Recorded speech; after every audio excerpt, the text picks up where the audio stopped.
Round 4 of the home and away fixture has finished, and with it gives us a clearer picture of how well each team is travelling so far this year.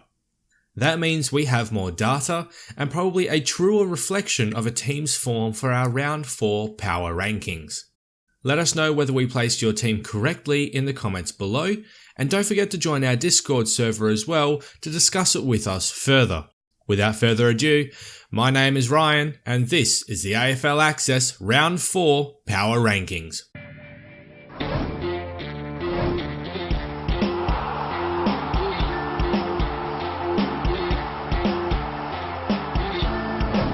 This may surprise some people, but in 18th position sits the Adelaide Crows. The Crows are really struggling with the new rules implemented this year and haven't gone back to that scintillating form that took them to a grand final in 2017. They've lost their run out of the halfback and are now unable to get out of the back of opposition defences. This is mostly due to teams setting up their defensive zones further back with kick-ins. In 17th comes in Carlton.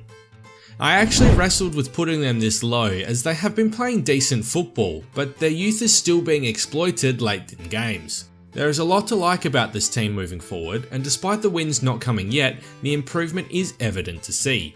Unfortunately, losing games doesn't invoke confidence. They have another chance against the Bulldogs this week, and they really need to get over the line in that one. 16th spot goes to North Melbourne.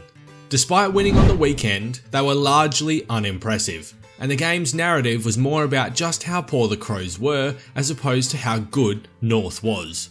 This is also a team that is struggling with the new rules this year, as they are finding it hard to transition out of their defence. Just on a side note, I'm not so critical on Ben Brown either. He was pushed off balance, but there's no doubting he threw the twist in there for an effect. I don't agree with the free kick, but he wasn't staging. With their wings clipped, the Sydney Swans take up 15th spot in the power rankings. In years past, there was a belief that the Swans would come good, rectify their issues and still make finals. This is not one of those years though, as the Swans have been playing probably their worst footy in 2 decades. Their midfield has always been inefficient with ball use, and they are being severely exposed this year.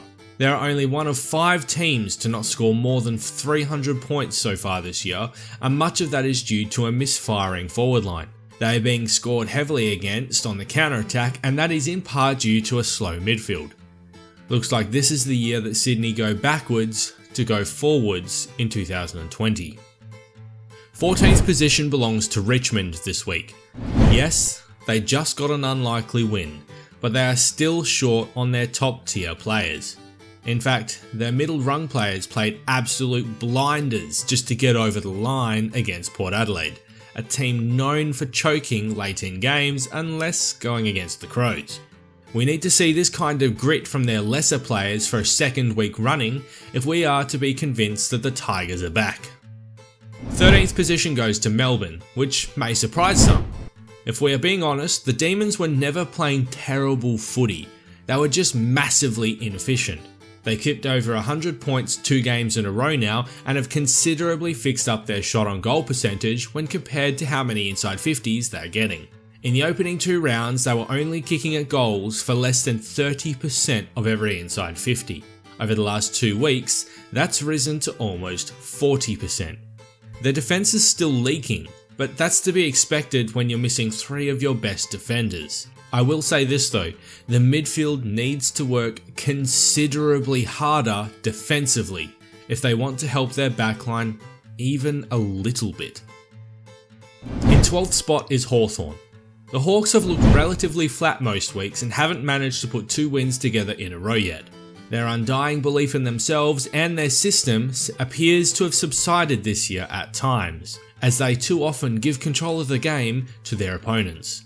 The Hawks still have amazing talent on their list, but it seems their younger players haven't fully bought into Clarkson's way of coaching. Now what I mean by this is that he empowers every player on the field to make their own decisions. He always has. He puts structures and plans in place, but lets players run their own games as well. It would seem that the young players haven't quite developed enough to take on that responsibility. In 11th position sits Port Adelaide, licking their wounds after another close loss. A loss that really should have been a win. Port Adelaide is beginning to develop a culture of letting close games slip, unless playing against the Crows. We aren't sure whether it's a lack of discipline with regards to structures late in games, whether it's a fitness issue, or whether it's a personnel issue, or perhaps all of the above. But over the last few years, Port Adelaide lose the close games more often than not. They are the ultimate tease, which makes them the most frustrating club in the AFL. In 10th sits the Bulldogs, who've been rather serviceable so far this year. They've played a great brand of footy and seem to be relishing under the new rules. The return of Liberatore seems to have returned the Bulldogs to an aggressive, contested machine. The Dogs are still a bit of an unknown though, and we look forward to see how they perform over the coming weeks. Hopefully Tom Boyd can return to the side and add some extra stability to their forward line and ruck stocks. 9th position goes to the Fremantle Dockers this week. After their really impressive win in round 1, their scoring has dried up. It seems Ross Lyon can't break his defensive habits, and despite boasting a forward line consisting of Lobb, Hogan, McCarthy and Walters, the Dockers simply can't seem to score much. They were valiant, and lucky, in the derby. West Coast looked to bury them early in the game. It should be noted that West Coast just turned to crap after quarter time, and it wasn't through an increased work rate by Fremantle. There was no increase in pressure around the ball, and the amount of unforced errors was alarming for both sides. Ross Lyon, very quickly, needs to fix his midfield so they can use their firepower accordingly. With a soft draw, 2019 is the perfect year to return to finals action. 8th spot on our power rankings goes to Gold Coast. Winning form is good form. But when all 4 of your games have been decided by a total of 11 points, confidence isn't something I would say about this team. Gold Coast have finally shown a mental toughness this year to close out games and force overtime errors on their opponents. They are playing with a freedom seldom seen at this club, and it's great to see the Suns enjoying their football. Playing against the Crows this week in Adelaide will be a true test as to how far the Suns can go in 2019. In 8th spot comes Essendon. Over the last 2 weeks, you could probably argue that they are in fact the form team of the competition. But they've beaten the Lions and Melbourne, so we need at least one more game of a similar notion to determine whether the preseason hype has finally come full circle. At least it only took until round 3 to fix their issues instead of waiting 8 rounds last year. Only percentage outside the official top 8, the Bombers are back in the hunt and will most definitely scare some teams if they keep this form. In 6th position sits the Saints, who have been going along quite nicely under the radar this year. Was 2018 an anomaly on their way back to finals football? I suppose their form over the next few weeks will tell us that, as they've been quietly grinding out games and working over their opponents. Largely compared to the Demons during their rebuild, this weekend gives us an opportunity to see who is truly further along in their development. Here's a controversial one for you. In 5th spot, we have the Lions. Brisbane have had quite an impressive start to the year, scoring over 100 points in 3 of their 4 games. The worrying thing for them though is despite keeping West Coast to only 58 points in round 1, they have the 5th worst defence in the competition, which will cost them games if they can't continue their impressive scoring output like we saw on the weekend. Edging into 4th place is Collingwood, whom haven't really put too many foot wrong this season thus far. Aside from the belting they caught from West Coast, Collingwood look to have improved on last year's grand final appearance. Most of their players are either playing on the same level or have improved on last year as well. It's most interesting because they appear to have changed their game style from constant pressure and move the ball forward at all costs, like Richmond of 2017, and now look to control the ball at all times, like West Coast of 2018. It makes me wonder about Buckley's ability to design his own game plan. His ability to adapt his team to a game plan though is very, very good. The top 3 was very hard to decide on as all 3 teams are in pretty good form and are pretty interchangeable.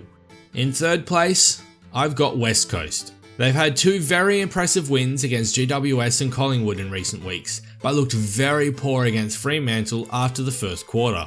The amount of unforced errors was alarming, and the game against Port Adelaide this weekend will reflect whether it is a sign of things to come or whether it was just a bad night. The good teams are only good because they still win when they are playing badly, and Saturday night may have been one of those nights.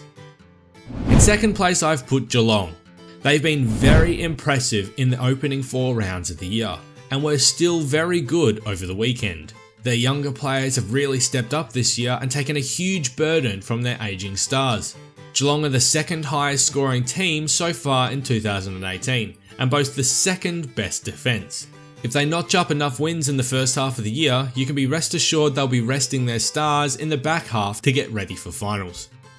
First place sees GWS returning to the top spot after losing it after round 1. A historical win in Geelong, despite losing their spiritual leader in Callan Ward early in the game, is a testament to this club's resilience. We had concerns after their showing against West Coast in round 2, but they bounced back emphatically and declared themselves worthy of the top position. They now possess more than one style of play and no longer rely on the same core players to produce wins. This could finally be the year of the Giants. So, do you agree with our round 4 power rankings, or do you disagree with where your club is placed? Be sure to let us know in the comments below, or come to our Discord server and talk about it with us there. The link will be in the description below. If you enjoyed the video, don't forget to leave a thumbs up and be sure to subscribe and ring that bell to receive notifications when new content goes live. This has been your AFL Access.